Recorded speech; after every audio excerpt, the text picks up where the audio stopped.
भोपाल से प्रस्तुत हैं प्रादेशिक समाचार। नमस्कार, समाचारों के साथ मैं जितेंद्र रघुवंशी। पहले मुख्य समाचार। मुख्यमंत्री शिवराज सिंह चौहान ने कहा, प्रदेशवासियों को सुरक्षा और सुशासन देना हमारा दायित्व। पश्चिम क्षेत्र के 5 राज्यों की ऊर्जा पर कार्यशाला आज। केदारनाथ और यमुनोत्री के कपाट वैदिक मंत्रोच्चार और अनुष्ठान के बीच बंद कर दिए गए। और भाई दूज का त्यौहार प्रदेश सहित देश के विभिन्न भागों में मनाया गया। अब समाचार विस्तार से।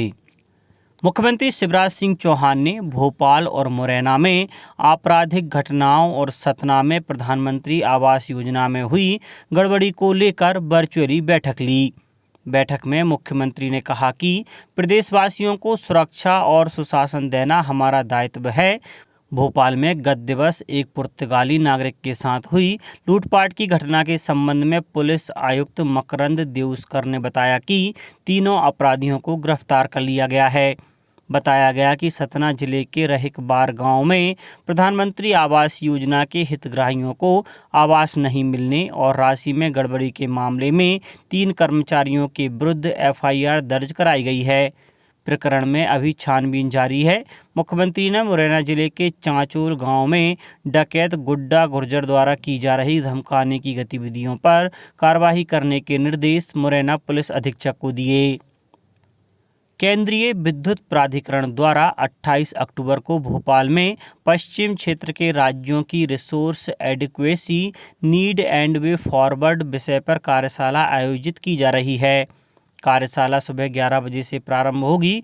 कार्यशाला में देश के पारंपरिक और गैर पारंपरिक ऊर्जा संसाधनों के सही उपयोग के लिए रिसोर्सेस एडिक्वेसी प्लान तैयार करने के संबंध में चर्चा की जाएगी।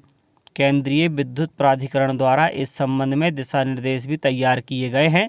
प्रदेश के ऊर्जा मंत्री प्रद्युम्न सिंह तोमर, नवीन एवं नवकरणीय ऊर्जा तथा पर्यावरण मंत्री हरदीप सिंह डंग, केंद्रीय विद्युत प्राधिकरण भारत सरकार के अध्यक्ष तथा पदेन सचिव घनश्याम प्रसाद, प्रमुख सचिव ऊर्जा संजय दुबे और मध्य प्रदेश, छत्तीसगढ़, महाराष्ट्र, गुजरात, गोवा और दमन-दीव के ऊर्जा विभाग के वरिष्ठ अधिकारी कार्यशाला में शामिल होंगे। कल विश्व दृश्य श्रव्य धरोहर दिवस मनाया गया। हर वर्ष 27 अक्टूबर को रिकॉर्ड की गई छवियों, चलचित्रों और ध्वनियों के महत्व के बारे में लोगों को बताने और इन्हें बढ़ावा देने के लिए यह दिवस मनाया जाता है। इससे लोगों के जीवन, संस्कृतियों, भाषाओं, समुदायों, वैश्विक वनस्पतियों और जीवों के बारे में जानकारी मिलती है। इस वर्ष के दृश्य श्रव्य धरोहर दिवस का विषय समावेशी, न्यायपूर्ण और शांतिपूर्ण समाजों को बढ़ावा देने के लिए डॉक्यूमेंट्री विरासत को सूचीबद्ध करना है। उत्तराखंड में केदारनाथ और यमुनोत्री के कपाट वैदिक मंत्रोच्चार, अनुष्ठान और सेना के बैंड की भक्तिमय धुनों के बीच बंद कर दिए गए। इस अवसर पर बड़ी संख्या में भक्त मौजूद थे। भाई दूज का त्यौहार कल प्रदेश सहित देश के विभिन्न भागों में मनाया गया। दीपावली के 2 दिन बाद यह त्यौहार मनाया जाता है और यह 5 दिन के उत्सव का अंतिम दिन होता है। इस अवसर पर बहनें भाइयों को टीका लगाती हैं और उनकी सुरक्षा तथा लंबी आयु की कामना करती हैं। बदले में भाई बहनों की रक्षा और उनकी देखभाल करने का वचन देते हैं। प्रधानमंत्री नरेंद्र मोदी ने कहा है कि यह त्यौहार भाई बहन के बीच अपार स्नेह और दृढ़ विश्वास का प्रतीक है। मुख्यमंत्री शिवराज सिंह चौहान ने भाई दूज पर प्रदेश की महिला स्वयं सहायता समूह की बहनों से निवास कार्यालय से वर्चुअली संवाद किया। उन्होंने कहा, समूह से प्रगति की राह पर अग्रसर बहनें निरंतर गतिविधियों का विस्तार करें। इस उद्देश्य से राज्य शासन सभी आवश्यक व्यवस्थाएं कर रहा है। उज्जैन और मंदसौर सहित अन्य जिलों में भी भाई दूज का पर्व परंपरा व आस्था के साथ मनाया गया। भारतीय रेलवे व्यापक स्तर पर सुरक्षा अभियान शुरू कर रहा है। रेलवे परिसंपत्तियों, रेल यात्रियों और रेल कर्मचारियों की सुरक्षा को प्राथमिकता देता है। रेल मंत्रालय ने मंडलीय रेलवे को सुरक्षा अभियान शुरू करने के निर्देश दिए हैं। इसका उद्देश्य रेलवे की परिसंपत्तियों, रेल इंजनों, बोगियों और पटरियों जैसी संपत्तियों की सुरक्षा को मजबूत करना है। रेलवे बोर्ड ने सभी मंडलीय रेल खंडों को निर्देश दिया है कि वे मुख्यालयों और प्रभागों में तैनात अधिकारी पूरी तरह स्थिति का निरीक्षण करें और कमियों को दूर करने को सुनिश्चित बनाएं। मंत्रालय ने यह भी बताया है कि रेलवे बोर्ड की ओर से बृहद सुरक्षा अभियान के दिशा निर्देश सभी ट्रैकों पर निरंतर गश्त की व्यवस्था करना और समस्त सुरक्षा पर नज़र रखना जरूरी है।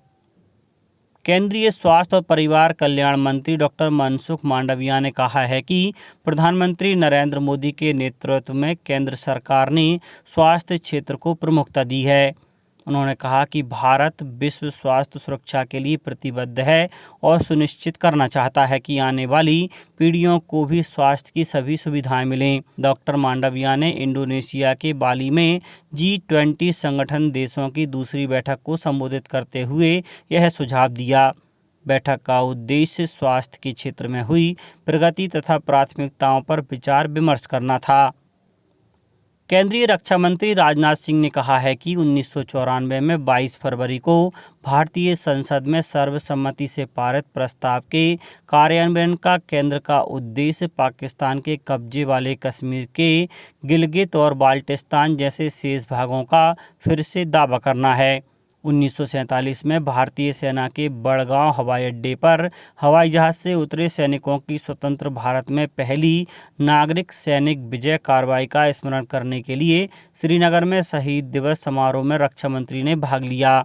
श्री सिंह ने यह भी कहा कि स्वतंत्रता के बाद जम्मू कश्मीर की जनता दशकों तक विकास और शांति से तब तक वंचित रही जब तक प्रधानमंत्री नरेंद्र मोदी के नेतृत्व की सरकार ने अनुच्छेद 370 को हटाकर केंद्र शासित प्रदेश जम्मू कश्मीर में शांति और प्रगति के नए युग का सूत्रपात किया।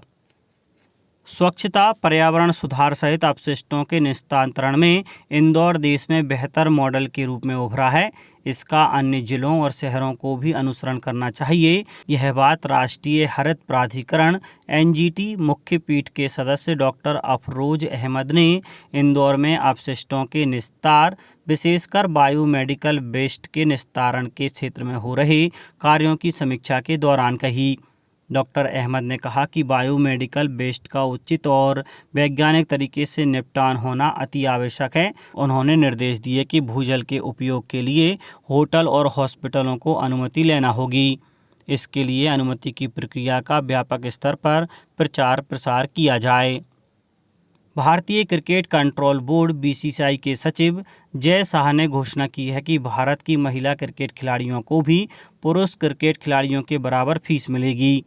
उन्होंने ट्वीट संदेश में बताया कि बोर्ड समान फीस नीति लागू कर रहा है और इस दिशा में यह पहला कदम है। नई व्यवस्था के अनुसार महिला और पुरुष क्रिकेट खिलाड़ियों को टेस्ट मैच के लिए 15 लाख रुपए, एक दिवसीय अंतर्राष्ट्रीय मैचों के लिए 6 लाख रुपए और T20 के लिए 3 लाख रुपए फीस दी जाएगी। ऑस्ट्रेलिया में खेली जा रही ICC T20 वर्ल्ड कप के अपने दूसरे मुकाबले में भारत ने नीदरलैंड को 56 रन से हरा दिया। पहले बल्लेबाजी करते हुए भारतीय टीम ने 20 ओवर में 2 विकेट पर 179 रन बनाए थे। अब कुछ समाचार संक्षेप में। छतरपुर जिले के बिजावर में 29 अक्टूबर को मोनिया महोत्सव का आयोजन किया जा रहा है। इसमें मुख्यमंत्री शिवराज सिंह चौहान शामिल होंगे। शहडोल से होकर गुजरने वाली अनूपपुर कटनी 165 किलोमीटर लंबी थर्ड रेल लाइन विस्तार परियोजना में 34 किलोमीटर का काम पूरा हो चुका है। इसके लिए 4 साल का समय लगा। 1370 करोड़ 94 लाख रुपए की यह परियोजना वर्ष 2016 में मंजूर हुई थी। ग्वालियर संभाग के आयुक्त दीपक सिंह ने कल गुना जिले का भ्रमण किया। इस दौरान उन्होंने जनपद पंचायत गुना अंतर्गत ग्राम छिपौन में कृत्रिम खेती, जैविक सब्जी तथा CM राइज स्कूल के बारे में जानकारी ली। रायसेन में सरदार वल्लभ भाई पटेल की जन्मतिथि 31 अक्टूबर को राष्ट्रीय एकता दिवस के रूप में मनाई जाएगी। और छिंदवाड़ा जिले में आगामी 1 पखवाड़े तक क्षेत्र के विभिन्न भागों में मड़ई मेलों की धूम रहेगी। इस दौरान अहीर नृत्य दल मुख्य आकर्षण का केंद्र रहेंगे। अंत में मुख्य समाचार एक बार फिर। मुख्यमंत्री शिवराज सिंह चौहान ने कहा, प्रदेशवासियों को सुरक्षा और सुशासन देना हमारा दायित्व। पश्चिम क्षेत्र के 5 राज्यों की ऊर्जा पर कार्यशाला आज। केदारनाथ और यमुनोत्री के कपाट वैदिक मंत्रोच्चार और अनुष्ठान के बीच बंद कर दिए गए और भाई दूज का त्यौहार प्रदेश सहित देश के विभिन्न भागों में मनाया गया। इस बुलेटिन में इतना ही। घर पर रहिए, सुरक्षित रहिए और सुनते रहिए प्रादेशिक समाचार। नमस्कार।